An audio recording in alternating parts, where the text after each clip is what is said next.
So மனசிலாயோ வேட்டையன்னு சொல்லிட்டு எல்லாரும் பட்டையை கிளப்பிட்டு இருக்க டைமில் தலைவரும் பட்டையை கிளப்பிட்டு வந்து சில பேருக்கெலாம் வந்து ஃபோன் போட்டு மெசேஜ் போட்டு வந்து வாழ்த்துக்கள் சொல்லிட்டு இருக்காருங்க. அதை வந்து நம்மளால் வந்து பார்க்க முடிஞ்சிச்சு.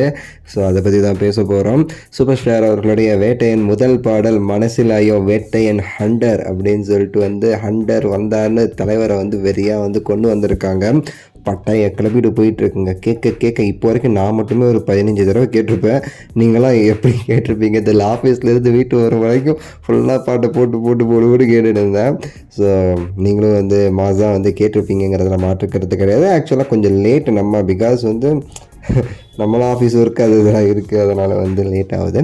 ஓகே, ஸோ தலைவர் வந்து பார்த்திங்கன்னா இந்த பாட்டில் வந்து நம்ம மலேசியா வாசுதேவன் அவர்களுடைய இந்த வாய்ஸை வந்து கொண்டு வந்திருக்காங்க பார்த்தீங்களா. ஸோ அதுக்காகவே சரி அவருடைய பையன் யுகேந்திரன் அவங்களுமே சரி அவங்க பாடி அப்படி தான் ஏஎல்லாம் ஒரு ஜென்ரேட் பண்ணியிருந்தாங்க.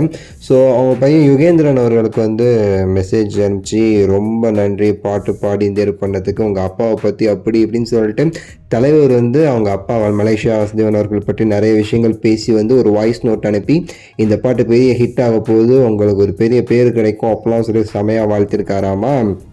யுகேந்திரன் அவர்களுக்கு வாட்ஸ்அப்பில் வந்து ஒரு வாய்ஸ் நோட்டை போட்டிருக்காரு. நம்ம யுகேந்திரன் ஜாலியாக சொல்லிட்டு இருந்தார், அப்பா தலைவர்கிட்டேருந்து ஒரு மெசேஜ் அப்படி இருக்குது அப்படின்னு சொல்லிட்டு. சேமஸ் வந்து நம்ம அனிருத் அவர்களுக்குமே சரி என்ன அணி பண்ணி வச்சுருக்க வாவ் அப்படின்னு சொல்லிட்டு வந்து சூப்பராக பேசி வந்து அவர்கிட்டையுமே சரி வந்து பேசியிருக்காருங்கிற ஒரு நியூஸ் வந்து சுற்றிக்கிட்டு இருக்கு வாட்ஸ்அப்பில்.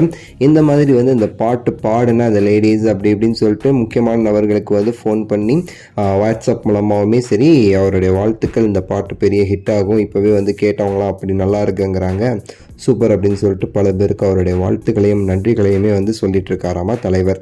நேற்று வந்து பார்த்திங்கன்னா இந்த பிளாக் ஷிப்பில் விக்னேஷ் அவர்கள் 50 மணி நேரம் ரஜினிகாந்த் அவர்கள் பற்றி பேசி வந்து உலக சாதனை பண்ணியிருந்தார். அதுக்குமே நேற்று ரஜினி சார் வந்து வாய்ஸ் மெசேஜ் அனுப்பிச்சிருப்பார். நம்ம சேனலில் அதை வந்து குறிப்பிட்டு சொல்லியிருப்போம் நேற்று நைட்டேட்டு. ஸோ அது வந்து ஒரு விஷயம். ரஜினி சார் எப்போவுமே சரி ஒருத்தங்க ஏதாவது பண்ணுறாங்க, சாதனை மாதிரி பண்ணுறாங்க, நமக்காக ஒன்று பண்ணுறாங்கன்னா அவங்கள வந்து வாழ்த்துறதுக்கு வந்து எப்போவுமே ரஜினி சார் வந்து தயங்கினதில்லை, உடனே வாழ்த்திடுவார். அதுதான் ஒரு குணமும். ஸோ சூப்பராக பாட்டு போய்கிட்டு இருக்கு. இன்னும் எத்தனை தடவை கேட்பீங்க எல்லாமே கீழே கமெண்ட்ஸில் சொல்லுங்கள். லைக் பண்ணுங்கள், ஷேர் பண்ணுங்கள், சப்ஸ்கிரைப் பண்ணுங்கள். அடுத்த வீடியோவில் சந்திக்கின்றேன். நன்றி.